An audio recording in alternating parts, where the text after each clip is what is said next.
कहा था पहले कि दो राक्षस हुए थे, एक हिरण्याक्ष और एक हिरण्यकश्यप।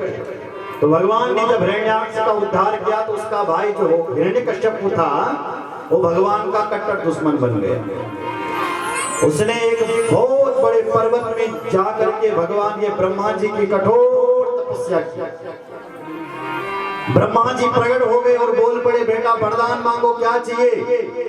भगवान जिसका बैठ था कहने लगा, ब्रह्मा जी मुझे तुम अजर अमर बना दो, हम कभी मरे ना, मुझे ऐसा वरदान दो। ब्रह्मा जी हंस पड़े, अरे बेटा मरना तो पड़ेगा, संसार का काम ही है मरना, इसलिए मरना तो तुझे भी पड़ेगा। तब तो इसने वरदानों की झड़ी लगा दी। ब्रह्मा ने बोला कोई और वरदान मांग। तब ये वरदानों की झड़ी लगाता है। बोले ब्रह्मा जी अगर तुम वरदान ही देना चाहते हो तो अब मुझे वरदान दो। क्या? बोले ना भीतर मरो, ना बाहर मरो, ना ऊपर मरो, ना नीचे मरो, ना दिन में मरो, ना रात में मरो, ना अस्त्र से मरो, ना शस्त्र से मरो, ना मनुष्य से मरो, ना जानवर से मरो। हे ब्रह्मा जी आपकी बनाई हुई सृष्टि में मैं किसी प्राणी से ना मरूं, 12 महीने में मैं किसी महीने में ना मरूं। ब्रह्मा जी बोले बेटा बस कर, बस कर, बस कर। ताते में दुर्लभा पुंसा ज्ञान वरणी से तथापि वितरांगा वरां तदपि दुर्लभा। बेटा हिरण्यकश्यपु तेरे द्वारा मांगे हुए वरदान बड़े दुर्लभ हैं, आज तक मैंने किसी को ऐसे वरदान नहीं दिए। बेटा तेरी जैसी तपस्या करनी भी बड़ी दुर्लभ है, इसलिए मैं तुझे ये पूरे वरदान प्रदान करता हूँ। प्रसन्न हो गया हिरण्यकश्यप, अब तो मैं अमर हो गया, मुझे कौन मार सकता। सीधे गया और स्वर्ग में हमला बोला। इंद्र से कहता है चल मेरे घर का पानी भर, वरुण से कहता है पानी भर के ला, इंद्र से कहता है झाड़ू मार। सारे देवता भगवान के लिए हाथ जोड़े, प्रभु इसकी नौकरी करनी पड़े हमें, इस रात हमारा उद्धार करो। भगवान बोले माँ भैष्ठा सर्वेषां भद्रमस्तु। देवता घबराओ मत, मैं तुम्हारा उद्धार करूंगा। इससे हिरण्यकश्यप के 4 बेटा हुए, प्रहलाद, अनुलाद, सहलाद और प्रहलाद। प्रहलाद जी सबसे छोटे थे और कैसे थे वो? ब्रह्मण्यशील संपन्ना सत्य संभो जितेंद्रिय। ब्राह्मणों के अनन्य भक्त थे और जो व्यक्ति ब्राह्मणों का भक्त बन जाता है उसको संसार में कोई हरा ही नहीं सकता। ये शास्त्रों में हम तब ये सुन कर आ रहे हैं। जो ब्राह्मण का विरोधी है समझ लेना उसका काल आ गया, सीधी बात।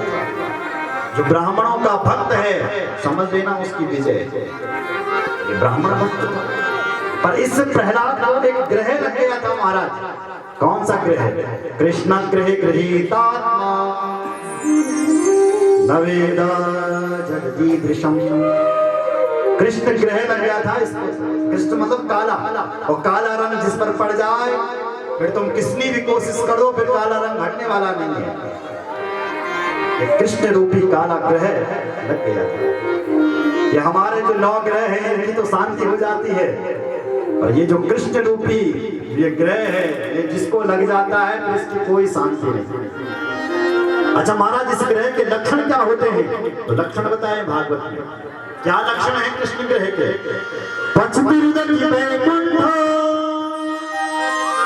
चिंता सबल चेतना क्वचित दशत चिंता लद उदगायति क्वचित। जिसको कृष्ण ग्रह लग रहा है ये लग गया हो ना तो क्वचित वो रोता बहुत है। जब भी बैठेगा एकांत में बैठेगा जो भगवान का भक्त होगा, कभी कभी रोने लगता है, कभी कभी हंसने लगता है, कभी कभी बड़बड़ाने लगता है। क्यों? क्योंकि उसको कृष्ण से प्यार हो जाता है, प्रेम हो जाता है। ऐसी स्थिति पहना रहना है। जब 4 साल का था तो पिताजी इसको विद्यालय में ले गए भर्ती करवाने के लिए। वो भी कौन सा विद्यालय? सरकारी नहीं, प्राइवेट विद्यालय जो अपड़ो यही बनाओ स्कूल ना, हिरण्यकश्यप, इसमें भर्ती कर। जहाँ के आचार्य संडामर्क जी महाराज हैं वहाँ भर्ती कर दिया इसको। अब एक दिन ये अपने पुत्र से मिलने के लिए गया। एकदा सुरराट पुत्रम अंकमादूप्य पांडवा प्रपच्छ कथ्यतां वत्सा मन्यते साध्यद भवान। अपने बेटे से मिलने के लिए स्कूल में गया। माँ बाप का फर्ज होता है कि बच्चों के स्कूल में जाए और पूछे गुरुजी से कि कानून पहन रखते हैं भालू है ना। माता साधु पिता जो अपने बालकों को, अपने बच्चों को सच्ची शिक्षा नहीं देते हैं, उनको अच्छे स्कूल में नहीं पढ़ाते हैं, उनका ध्यान नहीं रखते हैं, वो माता पिता अपने बच्चों के सबसे बड़े शत्रु होते हैं। अच्छा स्कूल होना चाहिए बच्चों। अपने बेटे के स्कूल में गया, गुरुजी से पूछा ठीक ठाक चल रहा? बोले बढ़िया चल रहा महाराज। प्रहलाद जी से पूछ ले, बेटा तुझे 6 महीने हो गए विद्यालय में भर्ती किए हुए, क्या क्या पढ़ा तूने विद्यालय में? बोले पिताजी एक पाठ पढ़ लिया। कौन सा? सुना पढ़ क्या? तत्साधु मन्ये सुरवर्य देहिना सदा समुद्र विघ्न धियाम सद्ग्रहा हित्वा तपातं गृहमन्धकूपम् वनमंगतो यद्धर्यमाश्रयेता। पिताजी एक बहुत अच्छा पाठ पढ़ा है। क्या? बोले घर को छोड़ो और वन में चलो भगवान का भजन करने के लिए। पिताजी ने गोद में उठाया था, उसे धड़ाम से नीचे फेंक दिया। सोचने लगा कि बालकों की बुद्धि कार्बन कॉपी की तरह होती है, जैसा लिखो ऐसा लिख जाता है। बच्चों की बुद्धि तो भोली होती है, उनको जो पढ़ाए सो पढ़ जाते हैं। सोचा कि इसको ऐसे पढ़ाया होगा, जब बेटा तो जा अपने गुरुजी को यहाँ भेज रहा। जैसे ही गुरुजी आए तो गुरुजी के लिए पूछा, गुरुजी तो मैं न्याय पढ़ने लगी।